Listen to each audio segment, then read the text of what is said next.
Hi, this is Sean D'Souza from psychotactics.com, and you're listening to the 3-Month Vacation Podcast. This podcast isn't some magic trick about working less.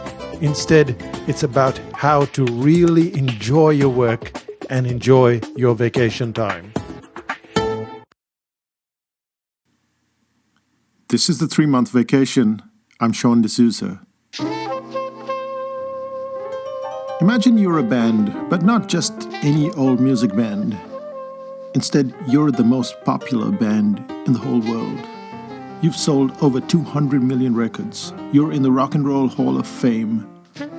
And probably only 5 or 6 other bands have sold more than you in the entire history of pop. Barry Gibb has never done this before. Never taken the long walk to the stage by himself. Is it important for you to do this? Yeah, it's everything to me. It's all I've ever known. I don't know how to do anything else. So, You do this one pretty well, though. I can't get a job. He's the only surviving member of one of the 20th century's greatest vocal groups. And this night, at the TD Garden in Boston, he's about to begin his first ever solo tour. So you have to ask yourself why. Why would Barry Gibb, with all his success and all the money that they've earned over the years as the Bee Gees, do his first solo tour? It's not like he needs the money or the fame, because they're the only group in history to have written, recorded, and produced 6 consecutive #1 hits. As Barry Gibb himself boasted, we weren't on the charts, we were the charts.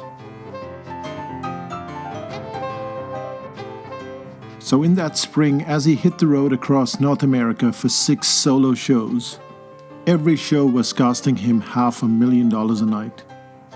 He said he would be lucky to break even. But that's not the point. I have to keep this music alive, says Gibb. And to me, that's what embodies what I do. I want to keep the music alive. And I think this is true for most of us. Most of us aren't really looking for this magic pill. We're not looking to double our customers, triple our income, do any of that kind of nonsense. What we're trying to do is keep our music alive. We're trying to get some purpose in our lives. The money, the fame, all that stuff's really nice, but doesn't matter in the long run. At the height of the Beatles' fame, John Lennon said, "Work is life, you know, and without it, there's only uncertainty and unhappiness."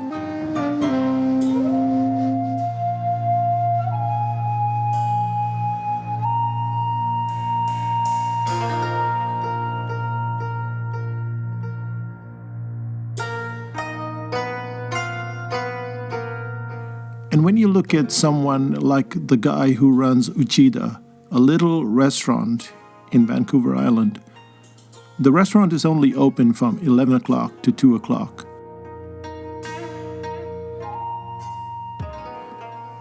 And when you get there, you eat some of the most delightful Japanese food that I've ever eaten, and I have traveled to many places, including Japan.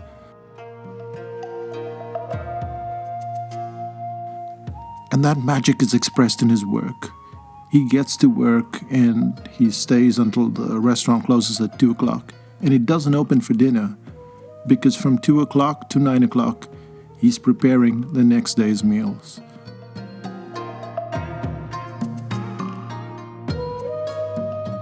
Every day the meal is just so amazing. It's different every single day. It's a big surprise and it's always amazing.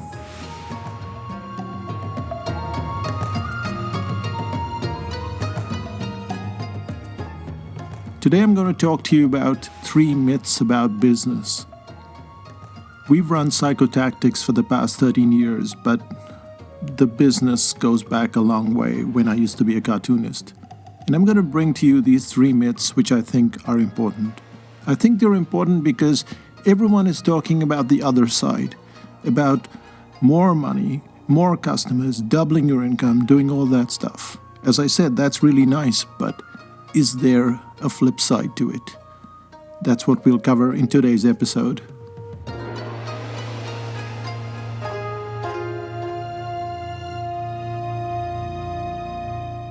So first up on the menu today is the fact that you have to grow. That's myth number 1.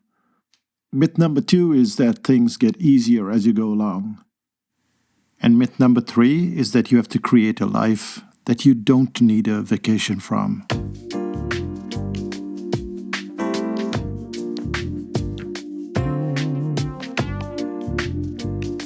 Let's start off with the first myth, which is you have to grow. Once a year, we have a really important meeting at Psychotactics. My wife Renuka and I meet with our accountant, Steve, and we go over our accounts and we look at how much money we've made in the year. How much are our profits, what are the expenses, all the stuff that you do with an accountant before you sign off everything. And we're in 2015, but when I look at the accounts, it looks exactly as it did in 2007.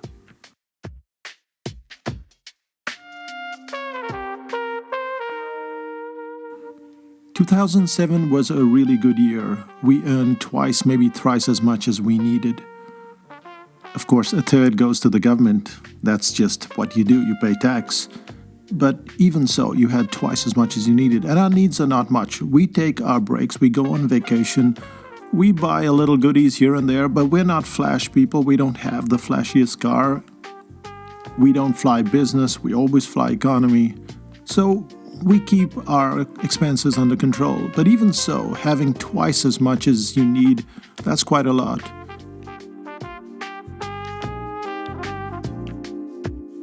The way that a lot of businesses go about this situation is to say, let's double it, let's treble it.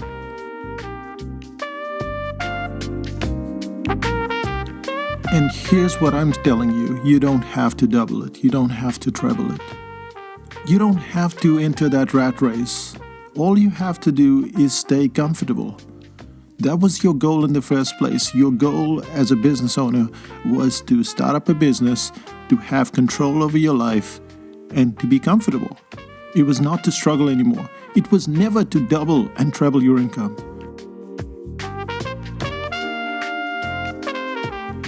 And of course, it's not true for everyone, but when you read the stories of business owners that have doubled and tripled and, quintupled their income, you find that there is a huge sacrifice.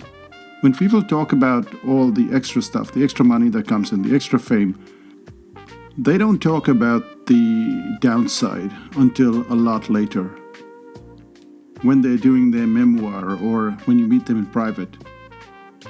The reality is that you have to double or treble absolutely nothing. You just have to get to a state of being comfortable.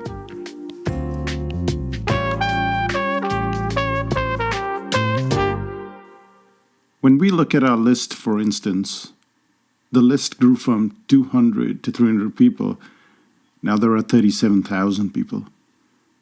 It might seem quite small when you think about it, because we've been around since 2002 and we only have 37,000 people. I know it sounds like a lot if you don't have 37,000 people, but if you've been around since 2002, the expectation is, well, you should have 350,000 people. Here's the reality. Those 37,000 people, not all of them open the newsletter. Maybe 4,000 or 5,000 people open the newsletter at any given point in time. And not 4,000 or 5,000 people act on everything. There are probably just about 400 people that act on pretty much everything.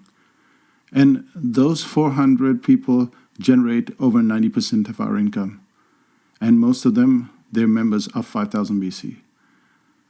Now at this point, the whole message seems very conflicting, even hypocritical, because what we're saying is we are very comfortable and we're earning twice as much as we need, and we've got this huge list, and I'm saying to you, no, don't do that. Don't go crazy over stuff. But what's really happening is we started out small as well. We didn't have these big numbers and we didn't have this income. And notice that it's 2007. We got to that point after being in business for 5 years. And we slowly and very organically grew our business. Now, if we wanted to explode, we could have had a list of 350,000 people. We could have had 10 times the income. But what does more money bring? More money only brings scale. When you think of money, you say, well, you have a car and you get a bigger car. You have a house, you have a bigger house. All it brings is scale.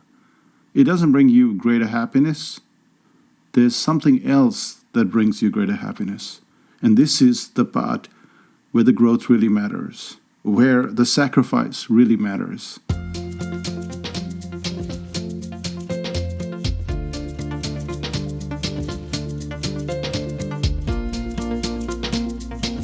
When you look at most of the products at Psychotactics, you will find that they have been polished over time. So when you look at the brain audit, it started with version 1, and then version 2, and then version 3, and then 3.2. And that's where we grow exponentially. When you look at the courses, they improve by 10% or 15% every year. How do we know this? Because we get feedback. Every course has one full day of feedback where clients tell us what we did wrong and how to fix it. So we have to fix it, and that takes a lot of time. And so there is the growth. We still take exactly the same number of clients for every course as we've always done. We never exceed 25. If you're in a workshop, it's never 30. There is never this need to continuously grow and grow bigger and go fatter and grow, I don't know. There is no need. But the need is in making magic, in getting your work better. And why is this need so important? Because you as a person, you feel satisfied. You feel, wow, my work has got better over the years. And you're fixing it, and it's improving, and it's evolving. And then you look at your clients and you see that they are achieving these skills, their business is growing, they're more satisfied, they're taking more vacations. And you think, my mission is on its way. It's not finished. It's on its way.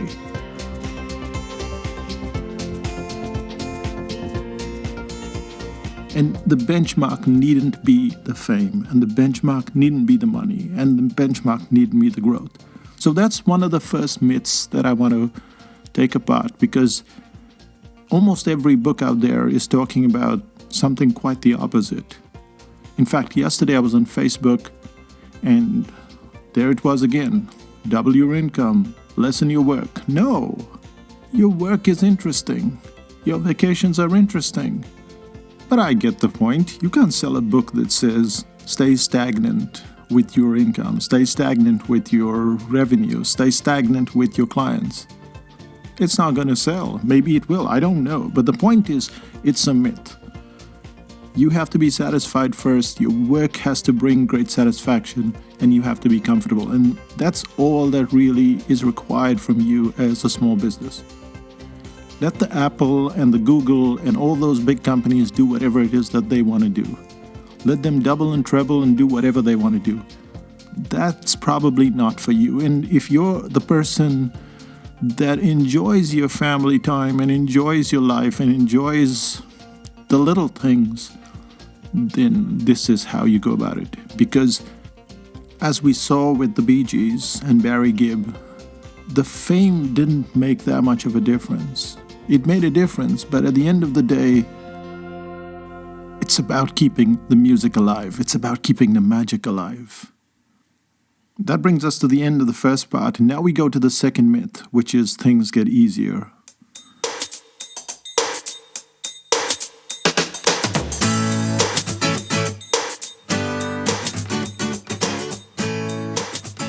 Back in the year 2000, if you went to a site called millionbucks.co.nz, you would find our site.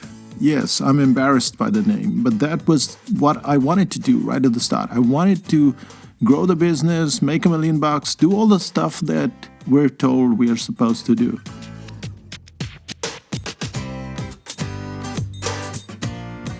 $1 Unfortunately, no one or very few people were making any money online at that point in time. The online space was not seen as some place where you could go and buy stuff. It was always about information and sharing that information. And it's not until 2002 that we launched Psychotactics, and that's when we sold our first copy of The Brain Audit. That was a big surprise. We were forced to set up our credit card system by someone else who kicked us into doing it, and then someone showed up and bought the first copy, took us completely by surprise.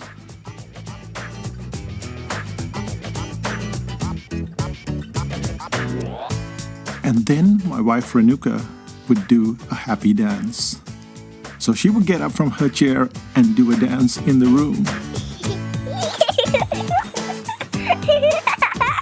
And then, of course, as the months passed, we would get some more sales, and every time a sale came in, she would do a happy dance.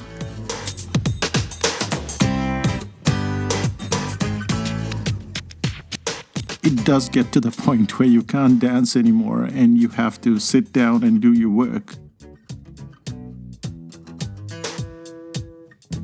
But you also buy into this idea that things will get easier. Because when we started out, we were working 5, 6, 7 days a week. I realized there are only 7 days in a week. But we were working all the time. And we thought things will get easier. And they have got easier. But wait a second, we still put in 5 full days. We take the weekend off now, but we still put in 5 full days. So how much easier has it got? The point is that if you want to do superb work, things don't get easier because you're always making it somehow better. You're always learning. You're always getting feedback, and feedback kills you because feedback tells you that your work isn't as superb as you think. That dish that you just cooked, that you've been raving about, that you think everyone should praise you for, it's too oily. There's too much salt in it. Or maybe there's just over-the-top salt and it tastes good, but that's too much salt for human consumption.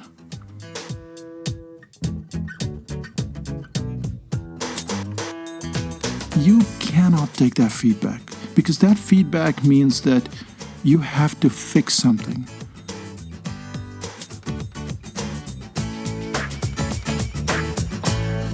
So clients will come back right after we've written a book and they'll say, you should fix this part or you should move that part. They'll get onto our courses and they'll start to move things around and they'll suggest different types of technology and we have to listen. And so all of that listening means all of that doing, and doing means that things never get easier. And it's like the story of the Golden Gate Bridge. They say they start painting at one end and by the time they get to the other end, they have to paint it again. I don't know if the story is true, but that's approximately what your business is going to be like.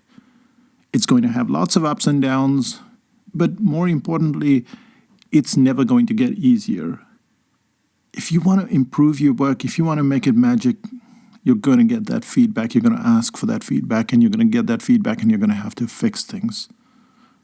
And when you fix things, it's work. When you create new stuff, it's work.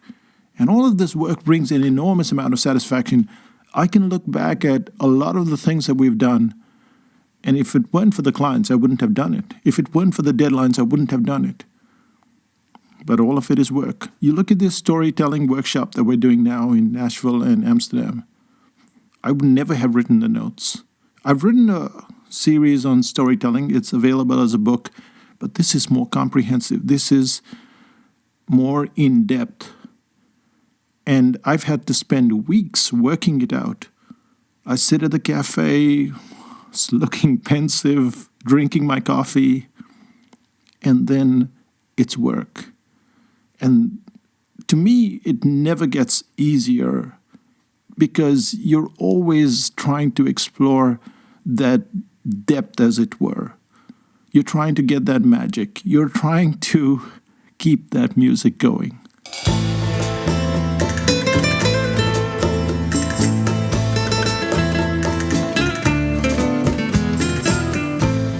So we all start out with this dream of sitting on the beach and doing nothing.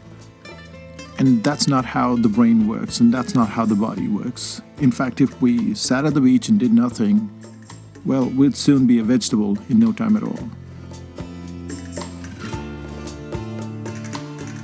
If we don't do our daily walks, and we don't exercise, and we don't meditate, and we don't do all the stuff that we're supposed to do, we don't do all this work, there's no satisfaction in life.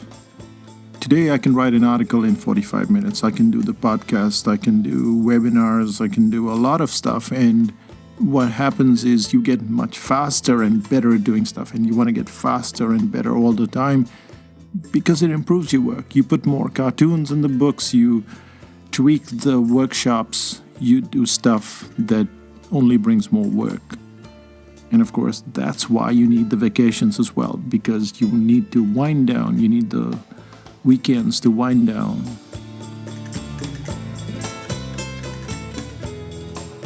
And that's really how life continues.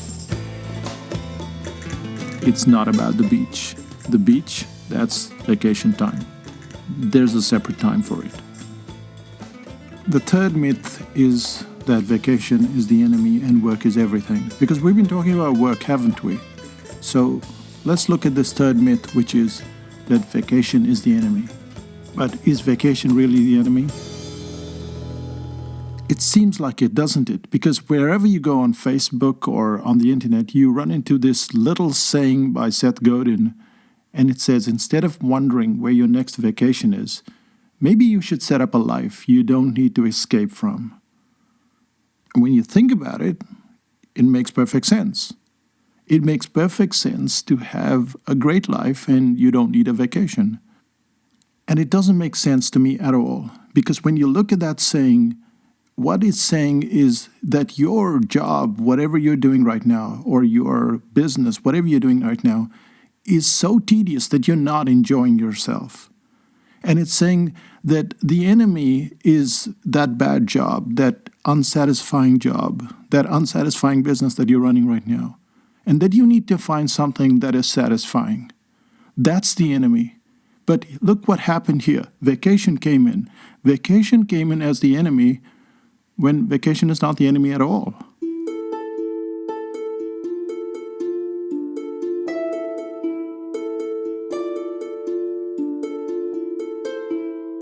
That bad job, that's the enemy. The good job, that's your friend. Vacation is the time where you get better at what you do. You take time off, just like a flight takes off and it lands and it has to refuel and it has to be maintained.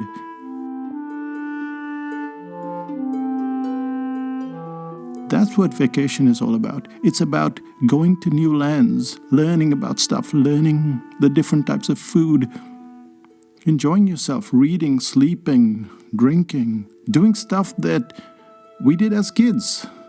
When we grew up, we weren't working all the time. We'd go to school and then we had vacations. And vacations weren't the enemy back then. How did they become the enemy all of a sudden?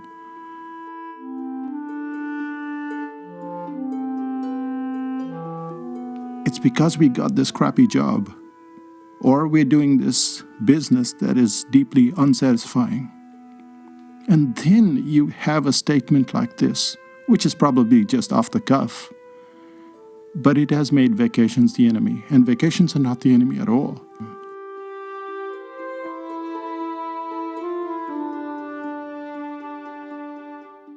You can fool yourself, but the reason why we sit at work the whole time is because we get what is called work momentum. We work and we work and we work and we work. And then that momentum takes us into more work.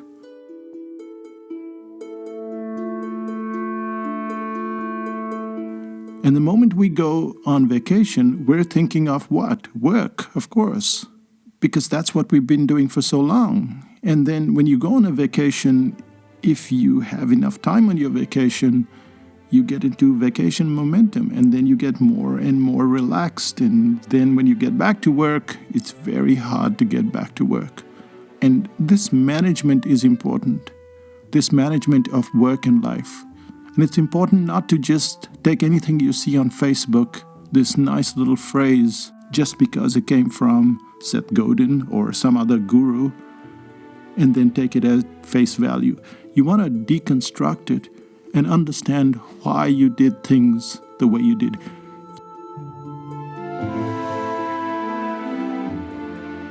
You want to see it from your perspective as a human being. You want to see it how you were when you were a child.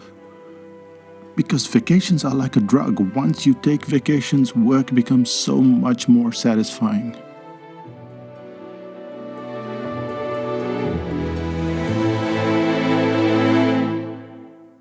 Okay, I'll stop ranting and raving. This brings us to the end of the episode. And what have we covered in this episode? We covered 3 things. The first thing we covered was this factor of doubling and trebling your income and your customers.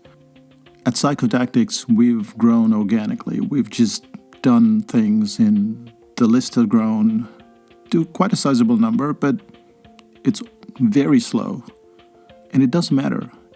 If you do what you love and you do it really well, and you will over time, then you will find that there are clients and there's enough revenue and you live a very comfortable life. You're spending time with your family, you're doing things that you really want, and that's what's important. But that takes us to the second myth, and that is that life doesn't get easier. Well, it gets easier if you do nothing with your work. If you don't take feedback, if you're not big enough to take that feedback, because most of us are insecure and we feel like someone is attacking us when they give feedback, so we don't ask for feedback, we ask for praise all the time. But praise doesn't improve your work so much, feedback does. And when you get that feedback, you have to do some more work, and of course that takes more time, and so things don't always get easier, you just get better at it. And your work gets better, but never easier.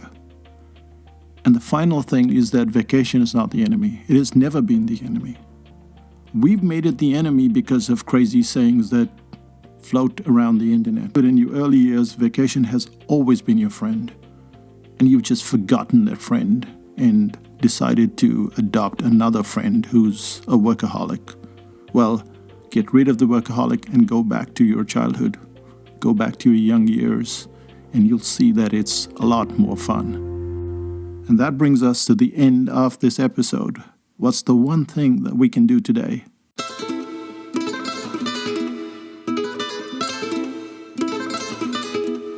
Well, this episode was not quite the things to do episode, but even so, one of the things that you can do today is make more work for yourself.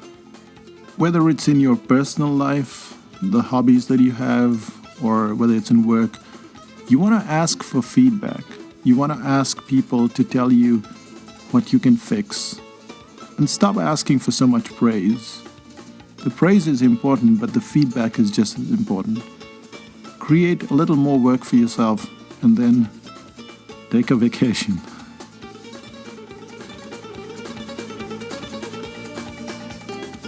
Because as Gary Gibbs said, you want to keep the music alive.